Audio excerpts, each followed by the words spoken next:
नमस्कार and I welcome you all to world affairs. मैं हूं प्रशांत धवन। नाउ रिसेंटली कुछ ऐसा हुआ है जिसको देखकर पूरी दुनिया शॉक्ड है।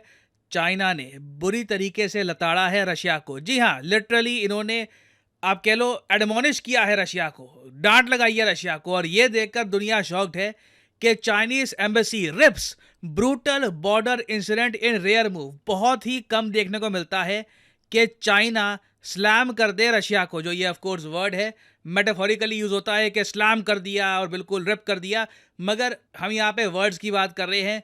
चाइना ने बुरी तरीके से आलोचना करी है रशिया की और ये कहा है कि हमारे नागरिकों के साथ जो रशिया ने किया है बॉर्डर पे, ये बहुत गलत है और हम चाहते हैं कि रशिया अपने एक्शंस को सुधारे, नहीं तो दोनों कंट्रीज के रिलेशंस खराब हो सकते हैं। ये बड़ी स्टेटमेंट है चाइना की तरफ से। यहाँ पे आप देख पाओगे दुनिया इसको कवर कर रही है। अमेरिकन जर्नलिस्ट तो ऑब्वियसली उनके लिए ये एक बहुत ही इंटरेस्टिंग केस है। वो तो यही कह रहे हैं, वाह, well well well, Chinese embassy rips brutal Russia border incident. और क्वेश्चन यही उठ रहे हैं दुनिया भर में कि अचानक से चाइना को क्या हो गया। चाइना इस टाइप की लैंग्वेज, इतनी स्ट्रॉन्ग लैंग्वेज क्यों यूज कर रहा है रशिया के बारे में। तो डिस्कस करते हैं इस टॉपिक को। बहुत कुछ आपको जानने को मिलेगा, मगर आगे बढ़ने से पहले आपसे एक क्वेश्चन पूछूंगा। क्वेश्चन यहाँ पर यह है कि हाल ही में इंडिया ने कितने रुपए दिए हैं श्रीलंका को इनके खुद का आधार सिस्टम बनाने के लिए। जिस तरीके से इंडिया में आधार है, वैसे ही श्रीलंका एक प्रोजेक्ट बनाना चाहता है, तो इंडिया ने उसके लिए एक सर्टन अमाउंट श्रीलंका को दिया है। आपको बताना है कि ये अमाउंट कितना है। ये है यहाँ पे आपकी ऑप्शन।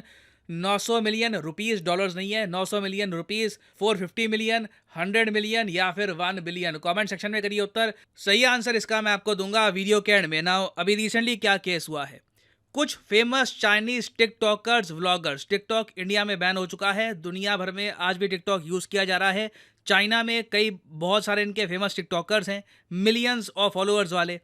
तो इनमें से कुछ लोगों ने ग्रुप बना लिया। उनका प्लान ये था कि ई वीज़ा लेते हैं कजाकिस्तान का और रशिया का।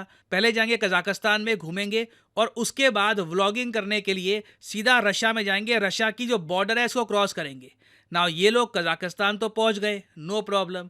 अब कजाकिस्तान से रशिया के जो ये व्लॉगर्स हैं, इनको एंट्री करनी थी रशिया की, मगर बॉर्डर पे इन चाइनीज टूरिस्ट को रशियन अथॉरिटीज ने रोक लिया। नाउ अगेन, हमें पता नहीं रशियन साइड का आर्ग्यूमेंट क्या है कि इन्होंने क्यों रोका, क्या चाइनीज टूरिस्ट बदतमीजी कर रहे थे। ये मैं वैसे आपको बता दूं, चाइनीज टूरिस्ट पिछले कुछ सालों में बहुत ज़्यादा बदतमीज, एरोगेंट और रूड उभर के आए हैं। जहाँ भी आप देखोगे चाइनीज टूरिस्ट जाते हैं, चाहे यूरोप हो या फिर कहीं और हो, ये लोग फेमस है इस बात को लेकर कि चाइना की जो एक जियोपॉलिटिकल पावर है, उससे ये लोग बहुत ज़्यादा एरोगेंटली बिहेव करते हैं बाकी कंट्रीज़ के साथ। तो इस केस में भी क्या ऐसा हुआ है हमें प्रॉपरली पता नहीं है, मगर चाइना का तो ये वर्जन है, चाइना के व्लॉगर्स का ये वर्जन है कि जब इन्होंने बॉर्डर क्रॉस करने की कोशिश करी with proper documents, Russian authorities ने इनको रोक दिया, इनका वीज़ा फाड़ दिया और फिर कहा कि वापस चाइना में जाओ।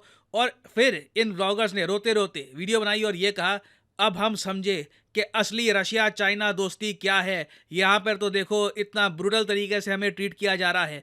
अब ये न्यूज़ जब चाइना के सोशल मीडिया में पहुंची, चाइना का सोशल मीडिया बिल्कुल चौंक गया। हम रशिया के लिए इतना कुछ करते हैं, यूएन में एक बार को इंडिया भी न्यूट्रल हो जाता है। हम रशिया के लिए काफ़ी बार वोट करते हैं, दुनिया से आर्ग्यूमेंट करते हैं, और ये लोग हमारे फेमस व्लॉगर्स को, जो हमारे यहाँ सोशल मीडिया पे बड़े स्टार्स हैं, उनको इस तरीके से ट्रीट करते हैं। तो चाइना के सोशल मीडिया में जब रशिया को बहुत ज़्यादा लोग भला बुरा कहने लगे, तो उसके बाद चाइना की सरकार आ गई यहाँ पे एक्शन में। और चाइना की सरकार ने मॉस्को की सरकार को लताड़ा, डांट लगाई, ये कहा कि क्या किया है आपने हमारे सिटीजन्स के साथ, हमारे फेमस व्लॉगर्स हैं, आपकी कंट्री में एंट्री चाहते थे, आपने ये इतने गलत तरीके से ब्रूटल इनके साथ व्यवहार क्यों किया है। और आगे ये भी कह दिया कि जल्दी से जल्दी ये सही करो, जो आपने हमारे नागरिकों के साथ किया है ये हमारे रिलेशंस को सूट नहीं करता। तो ऑलमोस्ट आप कह लीजिए चाइना ने धमकी दे दी है कि लगातार हमारे नागरिकों के साथ ऐसा करोगे तो तुम्हारे साथ हमारे जो रिलेशंस हैं ये भी खराब हो सकते हैं। अच्छा जी, तो यहाँ पे आप कहोगे ऑल राइट, तो रशिया ने ये सब किया क्यों होगा, क्या रशिया को गुस्सा है चाइना के प्रति? नहीं, कुछ नहीं है। देखो यहाँ पर मैं आपको बता दूँ, बिल्कुल अमेरिकन ये न्यूज़ देखकर काफ़ी एक्साइटेड हो गए, मगर रशिया के लिए कोई जियोपॉलिटिकल रीज़न नहीं है ये सब करने का।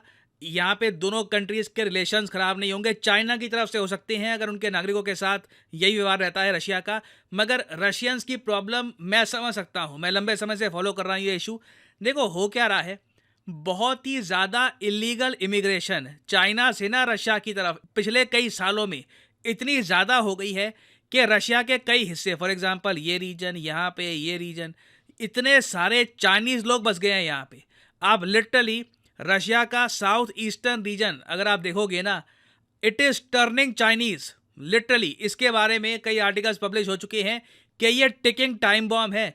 यहाँ पे इन इलाकों में इतने चाइनीज इलीगली जाकर बस चुके हैं, पहले इलीगली चले गए, फिर कहीं से डॉक्यूमेंट्स बना लिए, ज़मीन परचेज कर ली।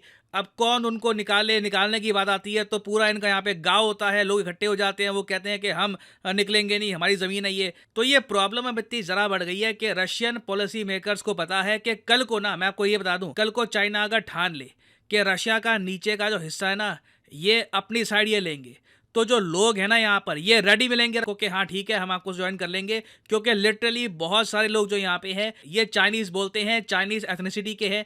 तो रशिया इस बात को लेकर काफ़ी चिंतित है। और इस पर्टिकुलर केस में ना रशियन अथॉरिटीज़ को भी उम्मीद होगी नहीं कि चाइना के इतने बड़े व्लॉगर्स जिनके मिलियंस ऑफ फॉलोअर्स हैं, ये फ्लाइट की जगह बॉर्डर के रास्ते रशिया में एंट्री करने की कोशिश करेंगे। तो उन्होंने देखा होगा अथॉरिटीज़ ने कि फिर से चाइनीज़ लोग आ रहे हैं यहाँ पर, तो उनका वीज़ा वगैरह सब फाड़ दिया, क्योंकि काफ़ी बार ये फर्जी होता है, और ये कह दिया वापस अपने देश जाओ। अब यहाँ पे आप कहोगे चलो जो रशिया का रिएक्शन है ये हमने समझ लिया, मगर चाइना ने ऐसी लैंग्वेज क्यों यूज़ करी है, लिटरली लताड़ा क्यों रशिया को। देखिए यहाँ पे मैं कहूँगा इमैनुअल मैक्रोन जो फ्रांस के प्रेसिडेंट हैं, ऑब्वियसली ये जियोपॉलिटिक्स को बहुत ही डीपली समझते हैं। इन्होंने मई के महीने में, मई 2023 में इन्होंने एक स्टेटमेंट दी थी जो रशियंस को बहुत चुभी थी। इन्होंने ये कह दिया था कि रशिया धीरे धीरे एक वैसल स्टेट बन रहा है चाइना की, मतलब चाइना का हिस्सा ही बन रहा है। बस कहने को ही आज़ादी है, अपना झंडा है, अपनी लैंग्वेज है, बाकी घूम फिर के इनके सारे डिसीजंस, इनकी मेजर पॉलिसीज़ ये सब बेजिंग से ही तय होती है। चाइना पर ये इतने डिपेंडेंट हो चुके हैं कि they have literally become a vessel state. तो यहाँ पे ना एक हमको प्रमाण मिलता है कि इमैनुअल मैक्रोन बिल्कुल सही बात कह रहे थे। चाइना ने जो लैंग्वेज यूज़ करी है ये किसी ब्रदरली कंट्री वाली लैंग्वेज नहीं है। ये ऐसा नहीं है कि दो मित्र कंट्रीज बात कर रही हैं, लिटरली चाइना ऐसे बात कर रहा था जैसे ये एक अपने सर्वेंट से बात कर रहे हैं। तो आज के समय जो चाइनीज एक एरोगेंस है, जिनको पावर अभी नई नई मिली है, इकोनॉमिक पावर, वो ये एक्सपीरियंस कर रहे हैं, उसी का रिजल्ट है कि ये रशिया जैसी कंट्रीज को भी इतनी ज़्यादा कड़ी भाषा में रिप्लाई करते हैं। और आने वाले समय में आप देखोगे जो चाइना की जो लैंग्वेज है ना रशिया के प्रति, ये बढ़ती रहेगी। चाइना लिटरली लताड़ा करेगा रशिया को, और it will become a new normal unless Ukraine war ख़त्म होती है, रशिया पे सैंक्शंस ख़त्म हो जाते हैं। अगर वो सब नहीं होता तो रशिया की डिपेंडेंस चाइना पे बढ़ती रहेगी, और चाइना इसी तरीके से रिप, स्लैम या जो भी आप यूज़ करना चाहे वर्ड, ये सब करता रहेगा रशिया के साथ। नाउ फाइनली वापस आते हैं अपने क्वेश्चन की तरफ कि India handed over how many rupees to Sri Lanka for its identity project. तो सही उत्तर यहाँ पे है ऑप्शन बी, 450 मिलियन रुपीज़। यहाँ पे आप देख पाओगे 450 मिलियन रुपीस हमने दिए हैं श्रीलंका को for their national identity project. और फाइनली यहाँ पर मैं ये भी ऐड कर दूं कि आप किसी भी एग्जाम की तैयारी कर रहे हैं, चाहे एसएससी, यूपीएससी, बैंक, आप परचेज कर सकते हैं अनअकैडमी के क्वालिटी कोर्सेज। कमेंट सेक्शन में जाइए, पिन कमेंट में यहाँ पे आपको मिलेंगे link. For example let's say आपको प्रिपेयर करना है यूपीएससी के एग्जाम के लिए, तो यूपीएससी के लिंक पर यहाँ पर करिए क्लिक, और यहाँ पे आप परचेज कर पाएंगे अनअकैडमी का यूपीएससी कोर्स। बट जो प्राइसेस यहाँ पर लिखे हैं, don't ever pay these prices. Simply यहाँ पर कोड डालिए PD10 and the prices will start following and you will be able to save a lot of money. So use the code PD10 and save money. और इसी note के साथ ये है video का अंत। Thank you for listening. May the gods watch over you.